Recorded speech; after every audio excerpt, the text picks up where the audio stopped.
Hello everyone, welcome in this lecture.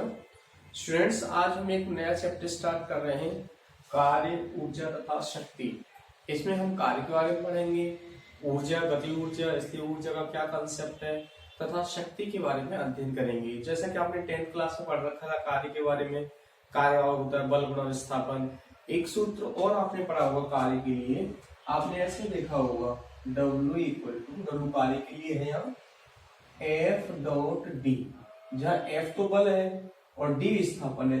यहाँ ये dot का मतलब आपको 10th क्लास में नहीं बताया गया होगा, तो मतलब क्या है, आप तो सिंपल ऐसे समझते थे, यहाँ पे डायरेक्टली आपको ऐसे कह दिया था W equal to F D cos of theta.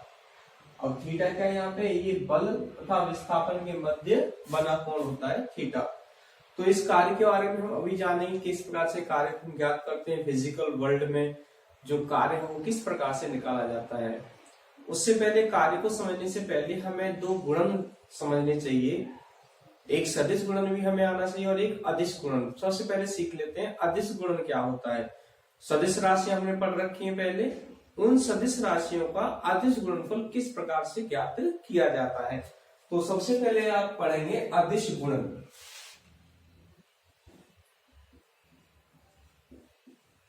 अदिश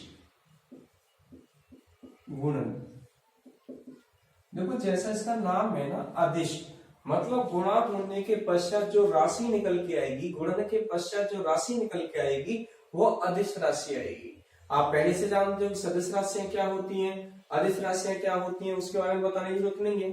सदिश राशियां वे राशियां जो सदिश संयोजन के नियमों का पालन करती हैं तथा जिनको व्यक्त करने के लिए परिमाण के साथ साथ दिशा की आवश्यकता होती है। अदिश राशियां वे राशियां जिन्हें व्यक्त करने के लिए केवल परिमाण की आवश्यकता होती है और वे सदिश संयोजन नियम का पालन नहीं करती हैं, अदिश राशियां कहलाती हैं। तो अदिश से मतलब आपको समझ में आ गया होगा अदिश है क्या। तो अदिश गुणन, तो हम क्या कर रहे हैं, माना दो सदिश हैं हमारे पास ए और बी और उनके मध्य बना कोण है थीटा। तो अदिश गुणनफल के लिए सूत्र है, उसे देखें। माना दो सदिश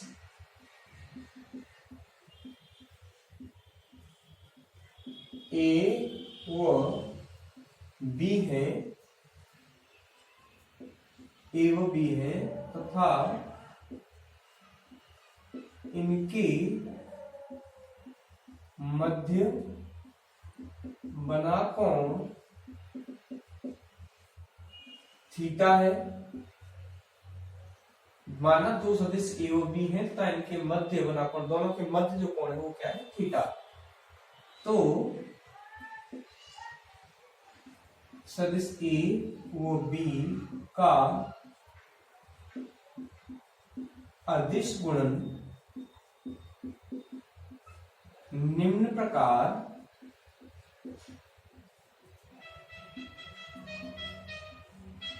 व्यक्त किया जाता है। ये सूत्र है, ध्यान रखेंगे आप। ए डॉट बी डॉट अदिश गुणन को बताता है, यहाँ पे ए डॉट बी बराबर A B cos of theta. A B cos of theta. देखो ए और बी तो दोनों सदिश हैं।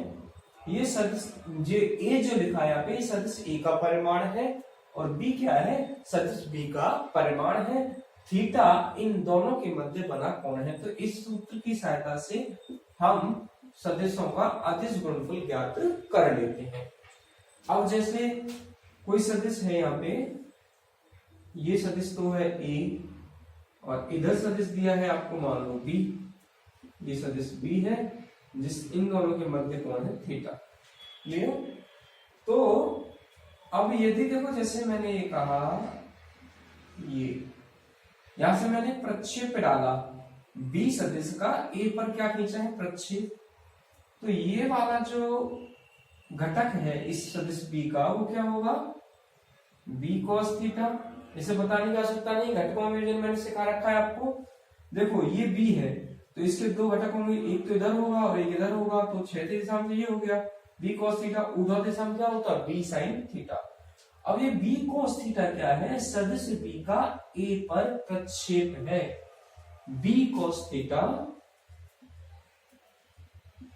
यहां पे बी cos थीटा सदिश बी का सदिश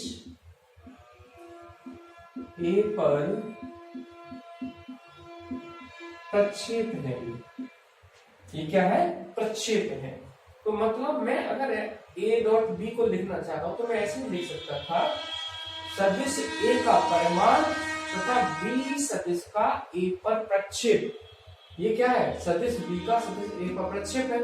तो ये तो प्रक्षेप हो गया सदिश बी का किस पर, ए पर। तो ए का परिमाण तथा सदिश बी का सदिश ए के प्रक्षेप का गुणनफल क्या कहलाएगा, इनका अदिश गुणनफल कहलाएगा, ए तथा बी का। तो इस प्रकार भी लिख सकते थे आप। ये सूत्र है, ये मैंने यहाँ घटकों में तोड़ करके बताया कि इस रूप में भी आप लिख सकते हो इसको। मतलब आप लिख सकते हो ए डॉट बी बराबर ए गुणा सदिश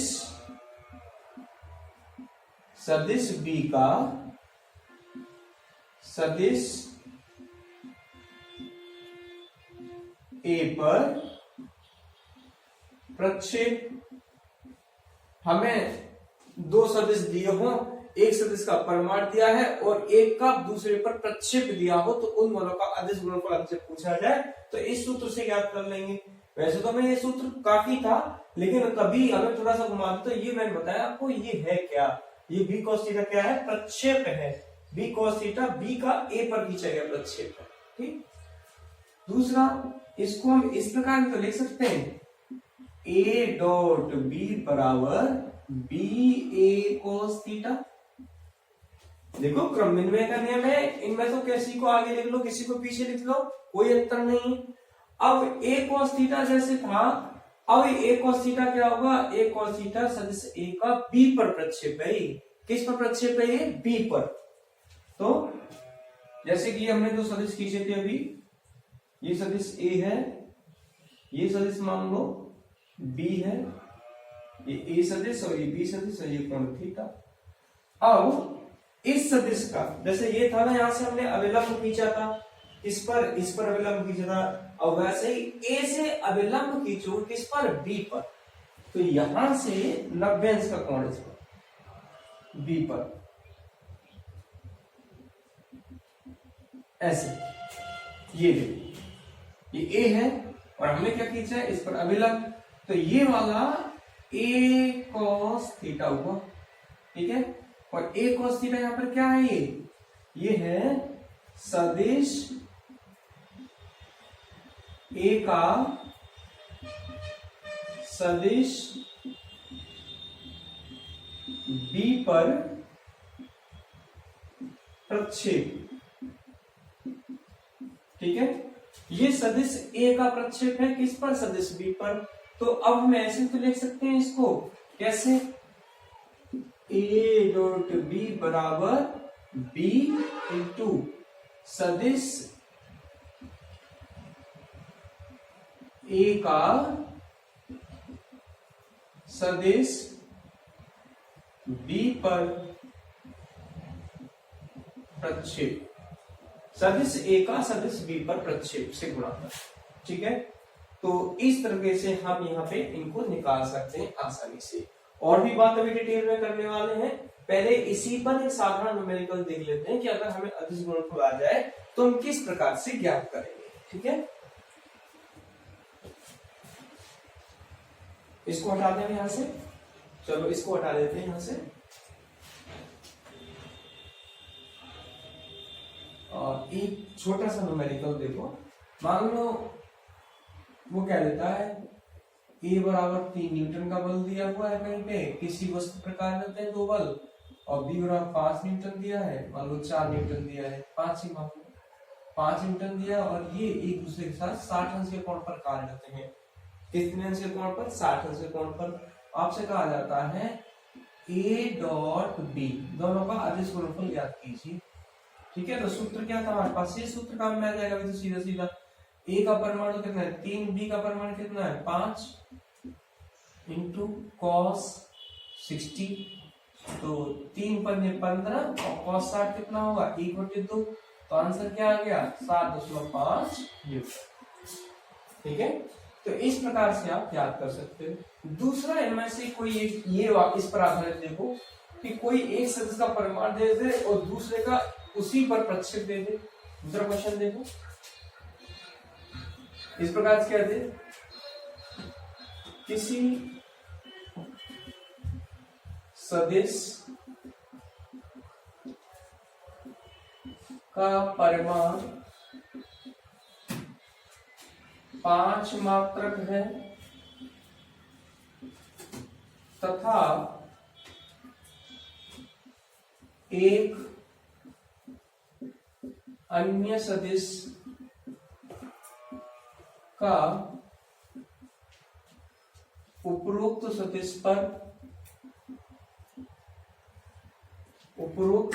पर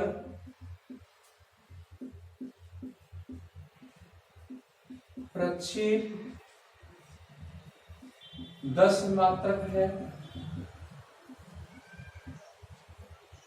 तो दोनों सदिशों का अदिश गुणन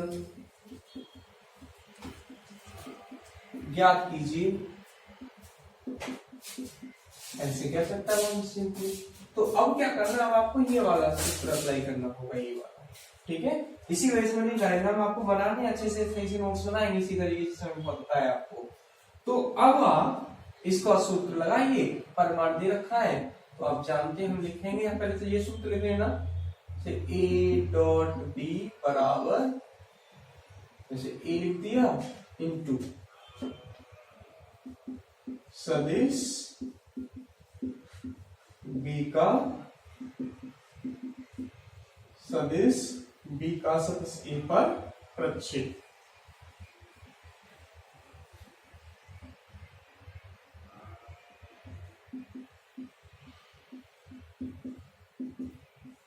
मान रख दो भाई दोनों, ए का परिमाण ये है, ए मान लो ये है 5,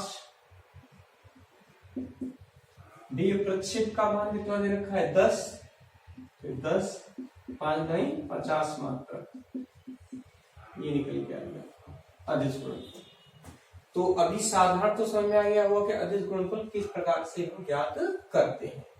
अब मैंने बताया था कि जो भी सदिश हैं उनको दो तरीके से लिखा जा सकता है, एक तो उनको प्रतीक के द्वारा व्यक्त किया जाता है और एक समीकरण के द्वारा व्यक्त किया जाता है। अब समीकरण रूप में दो सदिश दे रखे हो तो किस प्रकार से आप अदिश गुणन ज्ञात करोगे। अब आपको कैसे दे रखे हो सदिश दो समीकरण के रूप में दिए हो तो हम किस प्रकार से ज्ञात करते हैं, देखते हैं।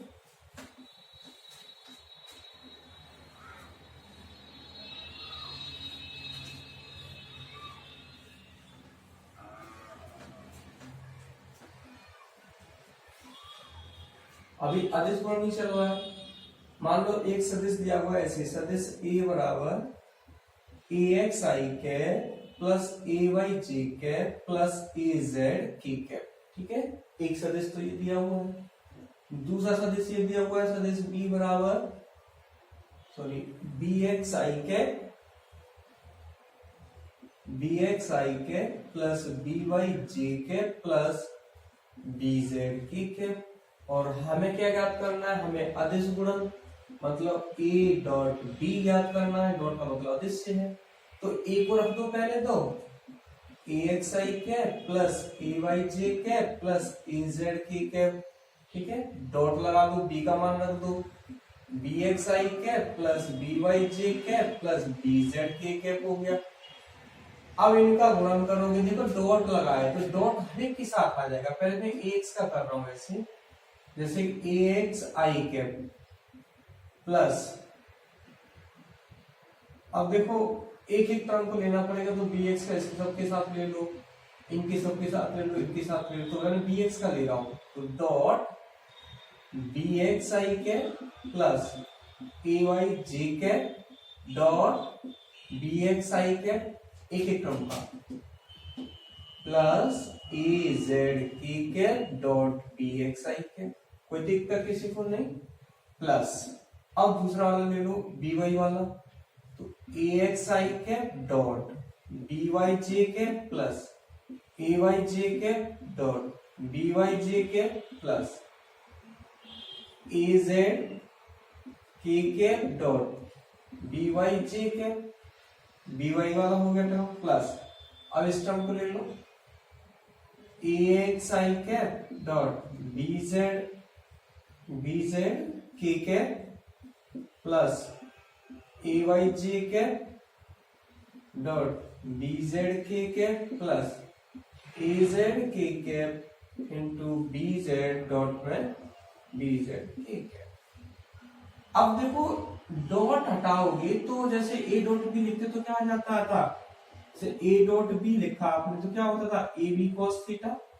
तो ऐसे इन सब के डॉट हटाओ पहले, तो डॉट हटा करके यहाँ क्या आ जाएगा, थीटा आ जाएगा। क्या आ जाएगा, थीटा मतलब cos theta.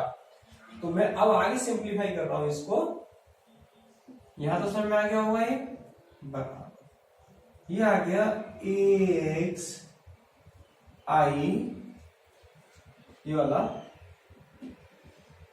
Into D x I cos theta. ठीक है, या फिर आप और भी कुछ लिख सकते थे, मैं इस तरीके से लिख सकता हूं ए एक्स इंटू बी एक्स या ए एक्स डॉट आई, ये वाला जो लिखा हुआ है इसको हम देखो, ये दोनों जो यहां है, एक तो आई ए एक्स जो घटक है उसकी दिशा किधर है, धन एक्स अक्ष की ओर, क्योंकि आई कैप लगा है। ऐसे ही बी एक्स जो घटक है उसकी दिशा किधर है, आई धन एक्स अक्ष की ओर है। दोनों तरफ क्या है, ये तो समान है आई आई, तो इनके मध्य बना कोण क्या हो गया, दोनों की दिशा किधर है, दोनों धन एक्स अक्ष की ओर है। तो दोनों की दिशा कैसे है, समानांतर एक दिशा में ही है, तो थीटा क्या हो गया, इनके मध्य बना कोण जीरो। कितना हो गया, जीरो। तो हम इसको क्या लिख सकते हैं, A X into B X cos zero. ठीक है, प्लस ऐसे अब इसको देखो A Y into B X लिख सकते हो कॉस, अब देखो थीटा, कॉस तो आएगा, थीटा देखना है, तो एक तो हो गया एक्स धन एक्स अक्ष की ओर, एक हो गया धन वाई अक्ष की ओर। दोनों के मध्य कोण कितना हो गया, 90 डिग्री। देखो ए वाई का घटक किधर है, इधर है, ए बी एक्स किधर है, इधर है, दोनों के मध्य कोण कितना हो गया इस समय, 90 डिग्री। तो कॉस 90 प्लस, अब इसका करो तो इनके ये एक जेड अक्ष में और एक एक्स अक्ष में, तो इनके मध्य कोण कितना है, थीटा 90 अंश है। तो ये हो गया A Z B X cos 90। ठीक है, कॉस 0 तो 1 होता है, तो यहां से ये हो गया A X B X cos 0 1 plus A Y B X cos 90 क्या हो गया, 0। सॉरी, अभी मैंने ये दो लाइनें छोड़ दी, इनको भी कर लेते हैं पहले। एक लाइन ये प्लस, अब वही एक तो धन एक्स अक्ष की ओर और ये धन वाई अक्ष की ओर है, धन एक्स अक्ष और धन वाई अक्ष की ओर है, तो मतलब थीटा कितना हो गया दोनों के मध्य में, 90 डिग्री। तो A X B Y cos 90 plus, अब ये दोनों देखो जे जे है, तो थीटा कितना हो गया, 0। तो A Y B Y cos 0 plus इनके मध्य कितना हो गया, A Z B Y cos 90। K cap और जे कैप है, एक तो जेड अक्ष की ओर और एक वाई अक्ष की ओर है। तीसरा वाला देखो, ये आई कैप, इनके मध्य भी कोण कितना हो गया, 90 प्लस इनके मध्य कितना है, 90, क्योंकि वाई धन वाई अक्ष की ओर, ये धन जेड अक्ष की ओर, बी जेड कॉस 90 प्लस दोनों के कैप है, तो कोण कितना हो गया, 0 अंश, A Z into B Z cos 0। थोड़ा ध्यान दो दोबारा से, किस तरीके से कौन लिखें कि देखो ये आपको पता है, ये है एक्स अक्ष वाई अक्ष और ये जेड अक्ष। ठीक है, अब दोनों अगर ये तो मतलब जे कैप से प्रिंट होता है, यहाँ पे ये आई कैप से और ये के कैप से प्रिंट होता है। अगर आई जे आ जाए तब भी 90 है, आई के आ जाए तब भी 90 है, जे के आ जाए तब भी 90 है। आई वाई आ जाए तब भी 90 है, इस तरह आई जी आ जाए तब भी 90 है। केवल कब है 0 डिग्री, तो के कैप आ जाए या आई कैप आ जाए या जे कैप आ जाए तब 90 न होकर के 0 डिग्री होगा। ठीक है, तो इसी के आधार पर मैंने ये समीकरण आपको बना करके दिया है। अब आप थोड़ा सा सिंप्लीफाई कर लेंगे इसको। cos 0 तो 1 होता है, तो देखो cos 90 देखो ये खत्म हो जाएगा, है ना, ये 0 बन जाएगा, ये भी 0 बन जाएगा, ये भी 0 बन जाएगा, ये 0, ये 0, ये 0, 3 टर्म बचेंगी केवल, एक तो ये बच गई, एक ये बच गई और एक ये बच गई। cos 0 1 होता है तो ax bx प्लस यहां से मिल गया ay by plus az bz, ये आ गया, यहां से क्या निकल के आया a डॉट b। इस प्रकार से अभी तो मैंने आपको करके बताया था, इतना सारा सॉल्यूशन करके बताया, लेकिन अब डायरेक्ट मेथड है, इसी से डायरेक्ट बनता है। केवल एक ही टर्म बचती है, देखो आई कैप वाली आती है, जे कैप वाली आएगी और के कैप वाली, मतलब इनमें आई कैप का गुणा कर लो, जे कैप का गुणा कर लो, के कैप का गुणा कर लो, बाकी सब कुछ छोड़ दो, सब शून्य हो जाएगी, केवल यही बचेगा। तो डायरेक्ट भी हम लिख सकते थे इसका कैसे, A dot B equal to इसका देखो आई कैप वाले जो घटक है उनको गुणा कर लो, A X B x plus J cap का कर लो ए वाई बी वाई प्लस के कैप का कर लो ए जेड बी जेड। तो ये आ गया अदिश गुणन। अब आपको फॉर एग्जांपल हम न्यूमेरिकल करें, जैसे ए बराबर दिया हो 3 आई कैप प्लस 4 जे कैप प्लस 5 के कैप, और बी दिया है आपको 2 आई कैप प्लस 6 जे कैप माइनस के कैप, ऐसे दिया है, और आपसे कहा है ए डॉट बी ज्ञात करो। तो ए डॉट बी ज्ञात करने में क्या होता है, आपको तो डायरेक्ट करोगे ना आप, लिखोगे अभी एक बार और 3 आई कैप प्लस 4 जे कैप प्लस 5 के कैप डॉट 2 आई कैप प्लस 6 जे कैप माइनस के कैप। मैंने क्या सिखाया है, आई के घटकों का 2 तिया 6, जे का 24, 5 गुणा माइनस 1 तो कितना हो गया माइनस के 5, 24 है 30 में से 5 निकल गए तो कितना 25 मात्रा, ये आ गया अदिश गुणन दोनों का। तो इस प्रकार से हम अदिश गुणन ज्ञात कर लेते हैं। कभी कभी हम अदिश गुणन की सहायता से दो सदस्यों के मध्य बना कोण भी ज्ञात कर लेते हैं कि इनके मध्य कितना कोण बन रहा है। जैसे अभी मैंने बात की थी, ये A dot B equal to क्या होता है, A B cos theta, A B cos theta. तो यहां से दो सदिश दिए हों, इनका अदिश गुणनफल तो ये आ गया यहां से निकल के। अब इनके परिमाण एक के निकालो दूसरे का निकालो, थीटा बन जाएगा। थीटा क्या होगा, थीटा होगा cos inverse A dot B upon A B, ये होगा। अब ये कैसे ज्ञात होगा, यहाँ से ए डॉट बी 25 है और ए का मान कितना आ जाएगा, यहाँ कर लेते हैं, ए का मान आ गया अंडर रूट 3 किया 9 4 4 16 5 25, 16 25 कितने हो गए 41 और 9 50, अंडर 50। बी का मान कितना आया रूट ऑफ 2 दूनी 4 36 प्लस 1 37 और 4 41 अंडर रूट 41। तो थीटा इक्वल टू आ गया कॉस इनवर्स 25 बटा अंडर रूट के 50 गुणा अंडर रूट 41, ये आ गया। इस तरीके से हम कोण भी ज्ञात कर सकते हैं। तो आई थिंक अब आपको क्लियर हो गया होगा कि अदिश गुणन किस प्रकार से ज्ञात किया जाता है। दोनों तरीका मैंने आपको बता दिए, दोनों तरीके से हम अदिश गुणन ज्ञात कर सकते हैं। यदि हमें सदिश केवल परिमाण रूप में दिए हो और उनका कोण दिया हो तब भी ज्ञात कर सकते हो, और यदि सदिश समीकरण के रूप में आई कैप जे कैप के रूप में दिए हो तब भी हम इस प्रकार से ज्ञात कर सकते हैं। अब हम बात करेंगे कार्य, क्योंकि कार्य अदिश गुणन के रूप में ही परिभाषित किया जाता है, इसलिए सबसे पहले आपको सदिशों का अदिश गुणनफल समझाया गया है कि अदिश गुणन क्या होता है। अब आपको कार्य अच्छे से समझ में आएगा कि कार्य क्या होता है। कार्य होता है बल तथा विस्थापन के अदिश गुणन को कार्य कहते हैं। बल तथा विस्थापन के अदिश गुणन को क्या कहते हैं, कार्य। बल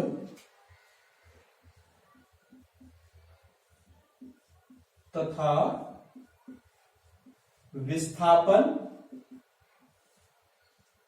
विस्थापन के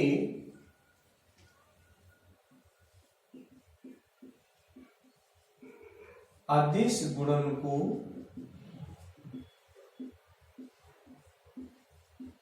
कार्य कहते हैं। जैसे मान लो ये कोई वस्तु है यहां रखी हुई है और इस पर बल लगा करके इसको यहां विस्थापित कर दिया जाता है ऐसे। d दूरी विस्थापित कर दिया जाता है और ये बल लगाया जाता है थीटा कोण पे। कितने कोण पे? थीटा कोण पर। तो ये d विस्थापन हुआ, ये कोई वस्तु रखी हुई है। तो इस स्थिति में जो कार्य होगा यहाँ पे कैसे लिखेंगे? बल तो लगा है F, विस्थापन कितना है d। बल तथा विस्थापन के अदिश गुणनफल को, बल तथा विस्थापन के अदिश गुणनफल को क्या कहते हैं? कार्य। तो F डॉट d क्या होगा? F D cos theta. कभी कभी इसको हम एफ डॉट एस से भी लिख देते हैं इस प्रकार। तो कोई फर्क नहीं है, केवल यहाँ पर डी के पर एस आ जाएगा, F S cos of theta. ठीक है, ये इसका सूत्र है, दोनों ही सूत्र है। F dot D equal to F D cos theta. अगर डी नहीं दिया है, किसी ने एस लिया है तो एस लिखते हैं वहां पे। ठीक है, दोनों। इसका मात्रा क्या ये है तो क्या कार्य? तो W बराबर होता है F डॉट डी। आप इस प्रकार से लिखेंगे यहाँ, कार्य को रिप्रेजेंट करेंगे W से, तो W बराबर F डॉट डी और ये W बराबर F डॉट डी क्या हो गया? F D cos theta. ये इसका मात्रक क्या है? जूल है। यहाँ F क्या है? बल। D क्या है? विस्थापन। और थीटा क्या है?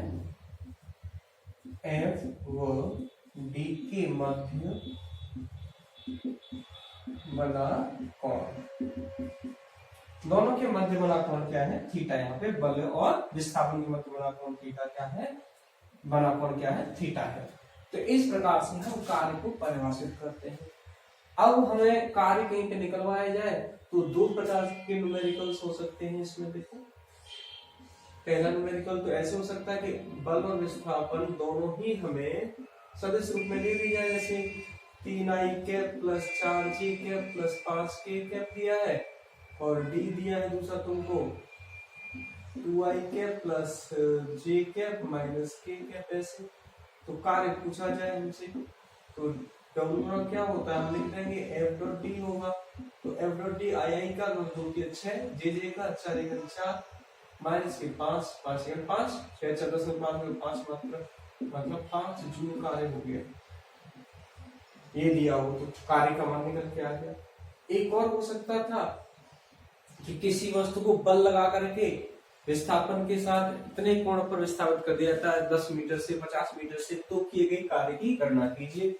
नेक्स्ट क्वेश्चन देख लेते हैं। किसी वस्तु पर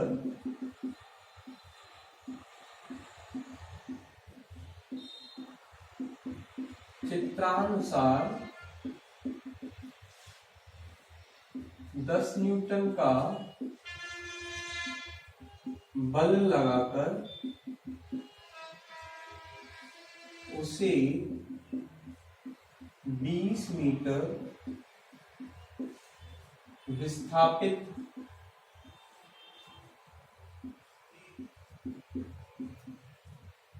कर दिया जाता है, 20 मीटर विस्थापित कर दिया जाता है, तो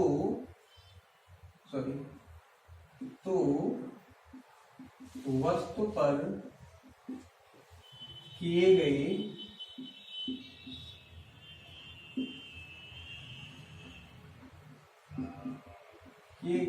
कार्य की गणना कीजिए। तो उसी तरीके से आप कर लेंगे। ऐसे चित्र तो देना ना उसको। ये मान लो वस्तु है और 20 मीटर विस्थापन किया उसका यहाँ से यहाँ तक के लिए, और मान लीजिए लगा हुआ है यहाँ पे 60 अंश के कोण पर बल्ब लगा हुआ है। तो W=F d cos थीटा से F d cos theta W=F dot D, F d cos theta हो जाएगा। F कितना दिया है 10 newton into D 20 metre cos 60, क्योंकि वो 60 डिग्री है, cos 60 कौन होता है 1/2, 10 गुणा 20 cos 60 1/2, 10 दाई 2 दाई 20 10 दाई 100। आंसर क्या आ गया 100। तो इस प्रकार हम कार्य की गणना कर लेते हैं। अब हम ये दो प्रकार के न्यूमेरिकल्स रहेंगे। अब आपको यहाँ बताया जाएगा डिफरेंट वेज में कार्य। जैसे कोई व्यक्ति है और वो व्यक्ति अपने सिर पर रख करके, किसी वस्तु को सिर पर रख करके खड़ा हुआ है या ऊपर क्यों चलना प्रारंभ कर देता है, ऊपर चढ़ता है। तो देखो इस स्थिति में क्या होगा कि वस्तु पर जो बल लग रहा है वो बल ऐसे लग रहा है व्यक्ति द्वारा, और व्यक्ति का विस्थापन भी उधर ऊपर की ओर हो रहा है। जैसे कोई व्यक्ति सीढ़ियों से 50 मीटर ऊपर चढ़ता है और उसके सर पर 50 किलोग्राम का कोई वस्तु रखी हुई है, तो व्यक्ति द्वारा किए गए कार्य ज्ञात कीजिए। तो आप आसानी से निकाल लेंगे कि F बराबर mg, इधर बल लगाएगा वो उतना और इतनी ऊंचाई से गया है, तो कार्य की गणना कर लेंगे। अब ऐसी स्थिति को यहाँ पृथ्वी के लिए अप्लाई किया जाए कि मान लो कोई व्यक्ति 50 किलोग्राम की वस्तु रख करके अपने सिर पर और ऐसे चला जाता है, 10 मीटर यूं चलता है, तो व्यक्ति द्वारा की गई कार्य की गणना करो। तो इस केस में क्या हुआ कि व्यक्ति जो बल लगा रहा है वो तो लगा रहा है ऐसे ऊपर की ओर, क्योंकि सिर पर वजन रखा है, तो बल किधर लगाएगा ऊपर की ओर लगाएगा, और विस्थापन किधर हो रहा है ऐसे हो रहा है। तो दोनों के मध्य कोण कितना हो गया 90 अंश का हो गया। कोण 90 अंश का, तो cos 90 का मान क्या हो गया 0। मतलब इस स्थिति में व्यक्ति द्वारा किया गया कार्य क्या है 0। मतलब आप थक गए लेकिन फिर भी कोई कार्य नहीं हुआ। बात समझ में आ रही है? मतलब हम जो वजन लेकर के जा रहे हैं, वो जो वजन लेकर के आप ऐसे जा रहे हो, बल लगा रहे हो ऐसे और जा रहा है, अब विस्थापन हो रहा है इस प्रकार से, तो उस स्थिति में किया गया कार्य कुल क्या है 0। ठीक है, तो फिजिकली वो कार्य क्या हो गया हमारा 0 हो गया। हाँ, अब बल भी इसी दिशा में लगा रहे हो आप, किसी में धक्का दे रहे हो और धक्का देते आपने 10 मीटर बल लगाया इसी दिशा में, उसी दिशा में विस्थापित हो रही, तो कार्य किया गया उससे। ठीक है, कार्य जब ही होगा कि जब 90 अंश का कोण नहीं होना चाहिए दोनों के मध्य, बाकी कोई सा कोण हो, 90 डिग्री वाली कोई कंडीशन नहीं बननी चाहिए किसी भी केस में, तो कार्य अगर 90 डिग्री का है तो नहीं होगा, बाकी सभी एंगल्स पे कार्य वहां पे संभावित है, वहां पे होगा कार्य। अब हम बात करेंगे कार्य ऊर्जा प्रमेय, जो आपने 10th क्लास में भी पढ़ी थी। कार्य ऊर्जा प्रमेय क्या होती है?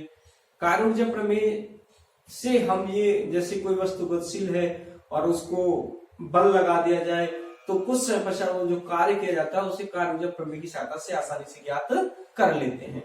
तो चलो देखते हैं कार्य ऊर्जा प्रमेय।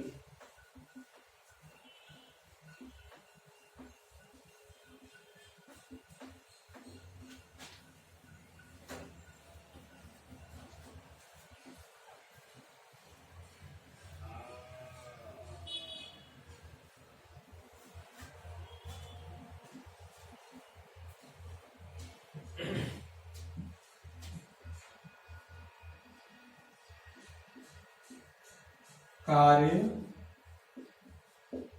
ऊर्जा प्रमेय, माना कोई m द्रव्यमान की वस्तु u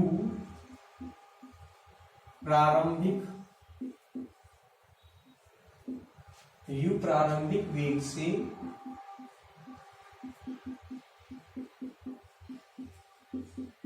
गतिशील है, वस्तु पर F बल लगाने से, F बल लगाने पर, वस्तु पर F बल लगाने से S दूरी तय करने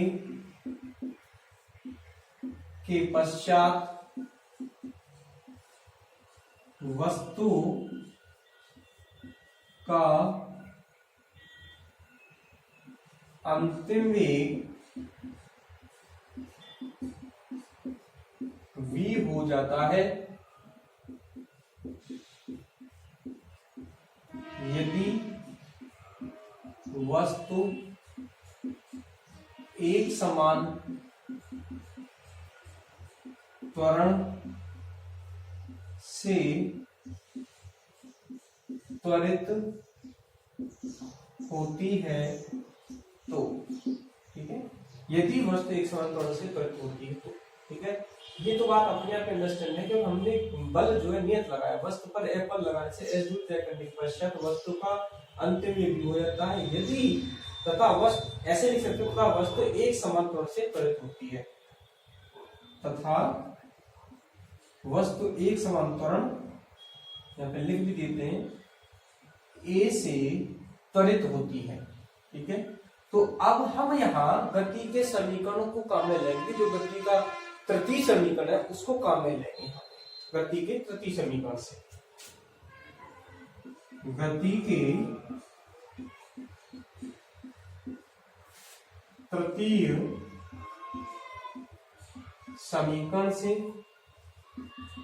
गति के तृतीय समीकरण से क्या, गति का तृतीय समीकरण v स्क्वायर बराबर होता है u square plus 2as, s यहाँ विस्थापन है जो भी मैंने बताया था, ये कैपिटल S बना दो, और v क्या है अंतिम वेग, u क्या प्रारंभिक वेग, a त्वरण से वो त्वरित होती है। तो उपरोक्त समीकरण को ऐसे तो लिख सकते हैं भाई हम, v square minus u square equal to 2as, सही है। 2 को इधर ले आओ तो v square by 2 minus u square by 2 बराबर a इंटू s। उपरोक्त समीकरण में m का गुणा कर दो, उपरोक्त समीकरण में m का गुणा करने पर, m का गुणा कर देते हैं, तो जब m का गुणा करोगे तो ये m half M B square हो जाएगा minus half of M B square बराबर हो जाएगा एम ए इंटू एस, ये हो जाएगा 1/2 M B square minus 1/2 M U square बराबर एम ए इंटू एस, ठीक है। एम ए क्या है यहाँ पे बल हो गया, एस क्या है विस्थापन, तो ये तो है एम बी स्क्वायर क्या गति ऊर्जा, ये अंतिम गति ऊर्जा होगी वस्तु की, ये अंतिम गतिज ऊर्जा, और ये क्या है प्रारंभिक गतिज ऊर्जा है, और ये एम ए क्या है यहाँ पे बल है ये, और एस क्या है विस्थापन। तो ये तो हो गया अंतिम गति ऊर्जा मतलब के एफ, प्रारंभिक गति ऊर्जा के आई बराबर एफ इंटू एस। अब एफ इंटू एस बल गुणा विस्थापन क्या है कार्य, तो इसको लिख सकते हो आप डेल्टा एफ डेल्टा के बराबर हो गया डब्ल्यू के। तो डब्ल्यू बराबर क्या निकल के आ गया डेल्टा के, अर्थात किसी वस्तु पर किया गया कार्य उसकी गति ऊर्जा के अंतराल के तुल्य होता है। किसी भी वस्तु पर किया गया कार्य उसकी गति ऊर्जा के अंतराल के बराबर, गति ऊर्जा में अंतर के समान होता है, यही कार्य ऊर्जा प्रमेय है। यानी लिख देंगे अर्थात किसी वस्तु पर किया गया कार्य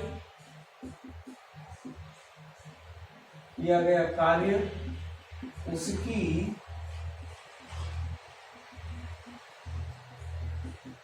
गतिज ऊर्जा में अंतराल के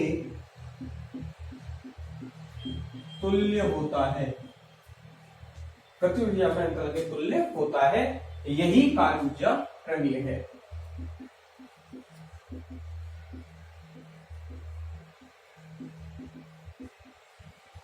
ठीक, तो आपको समझ में आ गया कार्य ऊर्जा प्रमेय। वैसे पहले क्लास में पढ़ रखी थी, वो वही चीज है, यही है कार्य ऊर्जा प्रमेय।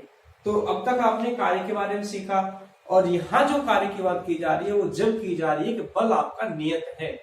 कैसा है बल? नियत। नियत बल अगर आपको दिया हुआ है तो कार्य कैसे ज्ञात किया जाएगा, तो उसके लिए इस सारे कंसेप्ट आपके लागू होंगे। यदि बल परिवर्तनशील हो तो किस प्रकार से कार्य को हम ज्ञात करते हैं, वो अब हम लर्न करेंगे।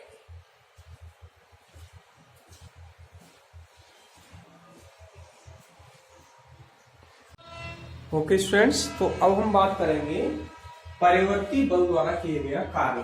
परिवर्ती बल द्वारा मतलब बल नियत न होकर के परिवर्तनशील हो, तब हम कार्य की गणना किस प्रकार करते हैं, उसके लिए कार्य ऊर्जा प्रमेय भी देखेंगे हम। कार्य ऊर्जा प्रमेय परिवर्ती बल के लिए क्या होती है, ठीक है। तो क्या है हमारी परिवर्ती बल द्वारा किया गया कार्य। परिवर्ती बल द्वारा कार्य। अब बल हमारा नियत नहीं है इस केस में, ठीक है। बल क्या हो रहा है? परिवर्तित हो रहा है वो निरंतर। तो जैसे कि यहाँ पे ग्राफ के थ्रू समझने की कोशिश करेंगे पहले हम इसको।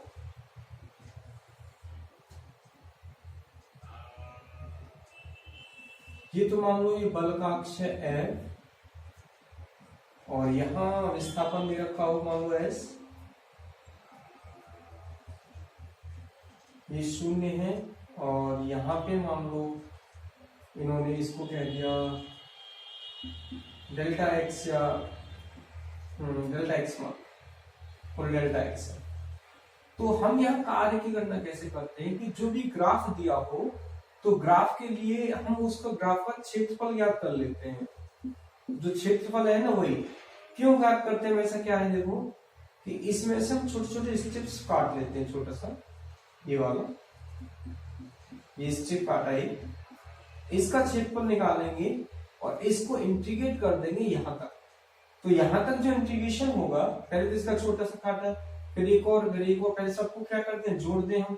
तो हम क्या करते हैं, इन सबको जोड़ करके मतलब इसका पूरा क्षेत्रफल निकालते हैं, और यही क्षेत्रफल क्या कहलाता है? परिवर्ती बल द्वारा किया गया कार्य है। मतलब यहाँ W बराबर होगा डेल्टा ए के। डेल्टा ए क्या है? इसका पूरे का क्षेत्रफल। डेल्टा ए ग्राफ का क्षेत्रफल है। तो W बराबर डेल्टा ए को रिप्लेस करो वहां से, तो वो हो जाएगा F इंटू डेल्टा एक्स। ये तो बल है, और ये क्या हो गया यहाँ से, इसकी ये चौड़ाई होगी इस तरीके से। अब ये तो त्रिभुज के रूप में दिया हुआ है आपको ग्राफ। अगर ये ग्राफ ऐसे नहीं होता और मान लो दूसरी शेप में दिया होता,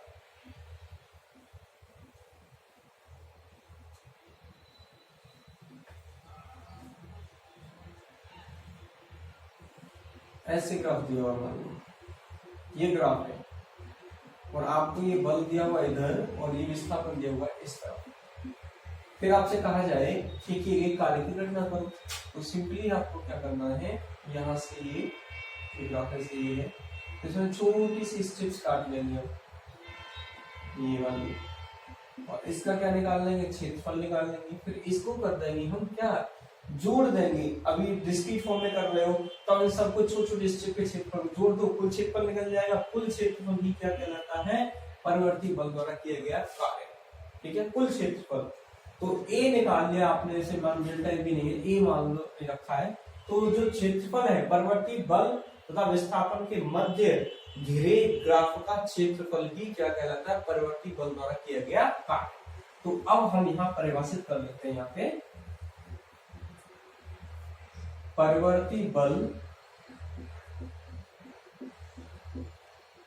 परिवर्ती बल तथा विस्थापन, परिवर्ती बल तथा विस्थापन के मध्य घिरे क्षेत्रफल, परिवर्ती बल तथा विस्थापन के मध्य घिरे क्षेत्रफल या के मध्य का क्षेत्रफल ही क्या कहलाता है? कार्य, परिवर्ती बल द्वारा कार्य कहलाता है। घिरे क्षेत्रफल, घिरा क्षेत्रफल ही परिवर्ती बल द्वारा कार्य कहलाता है। अर्थात W बराबर है A। इसकी अब छोटा सा कार्य निकाला जैसे यहाँ पे, तो इसके लिए तो क्या हो जाएगा, डेल्टा W बराबर हो गया डेल्टा A ही। लेकिन सबको जोड़ोगे आप, छोटे x के लिए, फिर दूसरे के लिए, फिर तीसरे के लिए, इस तरीके से हम कुल कार्य की गणना कर पाते हैं। तो कुल कार्य तो ये आ गया, यहाँ से ऐसे लिखेंगे, यदि डेल्टा x टेंड्स टू क्या है, 0 है, तो उस केस में क्या होगा, जो कार्य होगा वो क्या होगा, limit delta x tends to 0, ये हो गया, और f इंटू डेल्टा x, और ये कन्वर्ट हो जाएगा dw equal to f into dx, f into dx में। कब, जब डेल्टा x हमारा 0 टेंस हो जाएगा, तो ये जो कार्य था, जो डेल्टा w से पेंट कर रहे थे आप, उस डेल्टा w को, ये डेल्टा w हमारा dw में बदल जाएगा। किसमें बदल जाएगा, dw। ये डेल्टा w है, यहाँ पे ध्यान रखना, डेल्टा w और डेल्टा a। तो अब डेल्टा a क्या है यहाँ पे, f into delta x, f तो यहाँ पे हो गया, और डेल्टा x ये इसकी चौड़ाई होगी यहाँ तक की, ये कुछ बल है यहाँ पे f, तो इस प्रकार से डेल्टा w निकल गया। तो ये dw का बदल जाएगा जब डेल्टा x बहुत छोटा हो तब। और कुल किया गया कार्य समाकलन कर लेंगे, कुल कार्य क्या होगा, 0 से लेके w, और ये हो गया dw बराबर integration f into dx, x के रेस्पेक्ट में कर रहे हो तो xi से लेकर के x तक। इस प्रकार कुल कार्य की गणना हम कर सकते हैं। ठीक है, तो ये कुल कार्य ही आ गए यहाँ पे dw से, इस तरीके से निकाल लेंगे, समाकलन करेंगे। अब जैसे कि क्वेश्चन इस प्रकार से आएगा, क्वेश्चन में देखो, किसी व्यक्ति द्वारा किए गए कार्य का ग्राफ निम्नलिखित है। ये ग्राफ कहीं पर दे दिया है और हमसे कहा जाता है, ये मान लो 10 और ये मान लो 15, ये इधर मीटर में है विस्थापन और ये बल है, इसका मान लो यहाँ मान लो 20 और ये मान लो 25। बल द्वारा किए गए कार्य का ग्राफ निम्नलिखित है, तो किए गए कार्य की गणना कीजिए। या उपरोक्त ग्राफ से किए गए कार्य की गणना कीजिए। तो किस प्रकार से करो, केवल इसका क्षेत्रफल याद करेंगे। आप क्या याद करेंगे, क्षेत्रफल। तो चाहो तो इसको दो भागों में तोड़ लो इस प्रकार से। तो एक तो यहाँ तक का ये लंबाई बन गई और ये चौड़ाई हो गई। ठीक है, तो हम देखेंगे यहाँ देखो परिवर्ती बल है, यहाँ तक तो नहीं था, फिर यहाँ बदल गया, तो कार्य क्या हो गया हम देखेंगे। हम जानते हैं परिवर्ती बल द्वारा किया गया कार्य बराबर होता है ग्राफ का क्षेत्रफल। तो ग्राफ का क्षेत्रफल दो भागों में, एक तो हो जाएगा 20 गुना 15 प्लस एक हो जाएगा यहाँ से कितना, ये 5 लंब गुणा आधा बटे 2, तो 5 गुणा 5 55 25 आधा 12.5 15 दूनी 30, ये हो गया 300 प्लस ये 12.5, तो ये आ गया 312.5 जूल। ये कार्य निकल के आ गया। तो परिवर्ती बल से जब भी कार्य निकालना हो तो ये तरीका याद रखेंगे, और दूसरा याद रखेंगे कि आप उसका समापन कर दीजिए। ठीक है, मान लो कि बल का हमें कोई समीकरण दे दिया है, समझ आ गया, याद करिए। अब मैं दूसरे तरीके से समझा रहा हूँ कि ये ग्राफ दिया हुआ, तो ग्राफ क्वेश्चन कर लोगे आराम से आप। अब ग्राफ में देकर के समीकरण रूप में दे दिया जाए और आपसे क्वेश्चन पटक किया जाए कार्य की गणना कीजिए। ठीक है, क्वेश्चन देखो कैसे। बल F बराबर 2x² प्लस 3x, बल इस द्वारा वस्तु को x इक्वल टू 3 मीटर से x बराबर 5 मीटर तक विस्थापित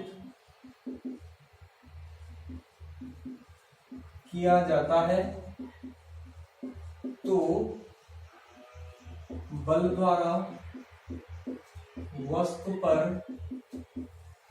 किए गए कार्य की गणना कीजिए। तो अब ये वाला सूत्र काम में लेना है आपको। ठीक है, तो कुल कार्य W बराबर क्या हो जाएगा, integration f dot dx xi से xf के लिए। xi मतलब इसकी प्रारंभिक स्थिति है और xf इसकी क्या है, अंतिम स्थिति। जो ये प्रारंभिक तो ये है और अंतिम ये है इसकी 3 से 5। तो कुल कार्य W बराबर f का मान रखो, ये रहा 2x² प्लस 3x और ये आ गया यहाँ पे dx, इसके साथ था xi कितना है 3 और ये कितना है 5। तो W बराबर आ गया, ये समाकलन कर लेते हैं पहले, 2x³ प्लस 3x² 2। लिमिट कहां से कहां से 3 से 5 तक, लिमिट रख दो, upper limit minus lower limit, पहला पर रख लो। तो 2/3 5 25 125 प्लस 3/2 5 25 माइनस, अब 3 रख दो, 2/3 तो करते हो, 3 3 9 27 प्लस 3 3 9 27/2। इसको कैलकुलेट कर लो यहाँ से, 125 दूनी कितना हो गया 250 बटे 3, 25 दूनी 75 बटे 2 माइनस 1 54 हो गया, 54 बटे 3 माइनस का 27 बटे 2 बटे 2 को एरिया कर लो, 3 को एरिया कर लो, 54 में घटा दो उसमें से 50 में से, तो कितने बच गए 4 और कम कर देंगे तो 196 बटे 3 और प्लस 27 में घटा दो, 15 में 7 के तो 8, 6 में से 2 तो 4, 48 बटे 2। इनको कैलकुलेट कर लेंगे यहाँ से, तो ये इतने जूल हमारा कार्य निकल के आते हैं। सिंप्लीफाई कर लेंगे। तो इस प्रकार से दो हमने रूप बताए कार्य को ज्ञात करने के। एक तो मैंने ये बताया आपको कि नियत बल द्वारा कार्य कैसे किया जाता है, फिर परिवर्ती बल। परिवर्ती बल में दो तरीके, एक तो ये ग्राफ वाला व्याख्यान और दूसरा ये समाकलन द्वारा। क्योंकि यहाँ बल नियत नहीं है, देखो ये x के साथ, x वेरिएबल है यहाँ, x के साथ बल का मान परिवर्तित होगा। x की किसी एक वैल्यू के लिए अलग होगा, दूसरा x की वैल्यू रखो तो बल का मान अलग होगा। तो बल क्या है, लगातार बदल रहा है, बल नियत नहीं है। जैसे विस्थापन होगा वैसे से बल का परिमाण भी परिवर्तित हो रहा है। तो इस प्रकार हम परिवर्ती बल के द्वारा कार्य की गणना कर सकते हैं। अब नेक्स्ट लर्न करेंगे हम परिवर्ती बल के लिए कार्य ऊर्जा प्रमेय। परिवर्ती बल के लिए कार्य ऊर्जा प्रमेय।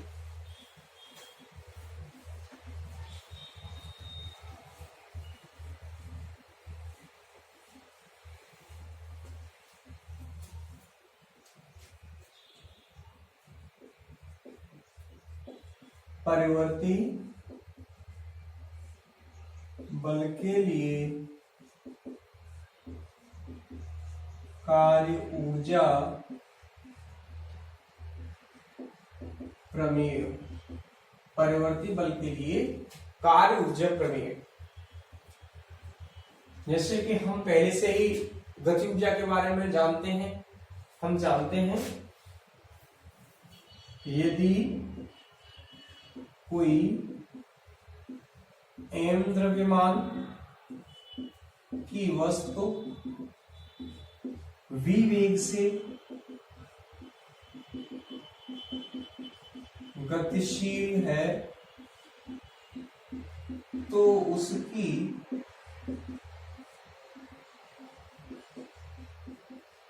गतिज ऊर्जा के बराबर क्या होगा 1/2 mv²। सही है। इस समीकरण का यदि हम अवकल कर ले t के सापेक्ष, किसके सापेक्ष, t के सापेक्ष, उपरोक्त समीकरण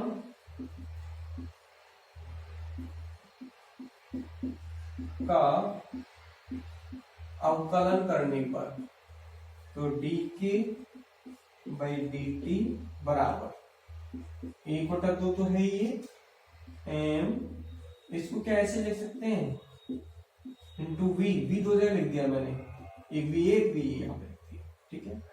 तो आपको ये तो पता होगा शायद से, पता नहीं टर्म ऑफ, ये तो m है और ये वेग में परिवर्तन की दर क्या हो गया, त्वरण, तो क्या मिल गया हमें मिला यहाँ से dk बाई dt बराबर 1/2 m into a into b, और m क्या है यहाँ पे, m है सॉरी बल, तो dk बाई dt 1/2 f हो गया, ठीक है, और ये रह गया v, f डॉट v हो गया।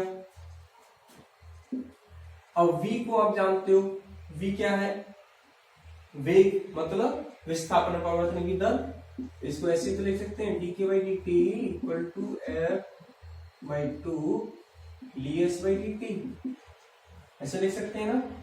तो हम क्या इसको दूसरे तरीके से नहीं लिख सकते, हम इसको ऐसे तो लिख सकते हैं dk बराबर 1/2 f इंटू ds, ठीक है। कुल कार्य याद करना हो तो हम कैसे कर सकते हैं, dk kf बराबर 1/2 f इंटू ds, ठीक है। ये तो कुल कार्य हो गया, कहां से, SI से लेकर के SF तक। इस प्रकार ये है कार्य ऊर्जा प्रमेय, किसके लिए, परिवर्ती बल द्वारा किए गए कार्य के लिए।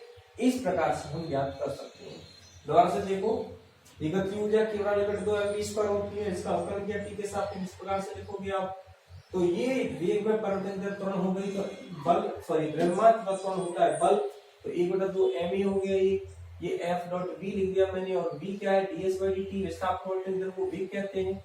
यहाँ से t से t कैंसिल आउट हो सकते हैं, तो d के बराबर ये मिल गया, तो कुल जो परिवर्तन हुआ वो इस तरीके से निकाल सकते हो, कुल गति में परिवर्तन ये आ जाएगा यहाँ पे, और ये इस प्रकार से क्या है, ये कार्य है।